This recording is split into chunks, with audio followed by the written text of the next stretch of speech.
నక్కపల్లిలో ఏర్పాటు చేసే bulk drug పార్కును స్థానికంగా ఉన్న ప్రజలంతా కూడా తీవ్రంగా వ్యతిరేకిస్తున్నారు.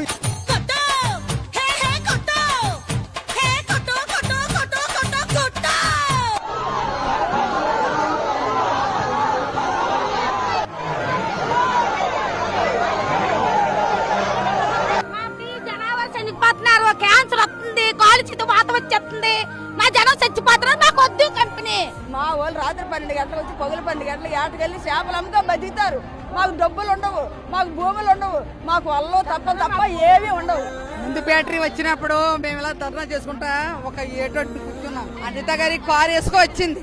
ఏటమ్మా మాకు మా పరిస్థితి ఎట్లా మారిపోయింది, మాకు చందర్లో చేపలు తిన్నపోతున్నాం, వండుకోవడం పార్పస్ మెరకడికెళ్తే తెన్నీళ్ళు తిని వస్తున్నాం అంటే నేను ఏం చేయను, చేతిలో అధికారం ఉందా? పవిత్రం వచ్చినప్పుడు మీకు మేలు చేస్తానన్నది. ఇవాళ పవిత్రం వచ్చింది, ఇంట్లో తొంగుంది, అది ఇంట్లో తొంగుంది, పనికి మాలది.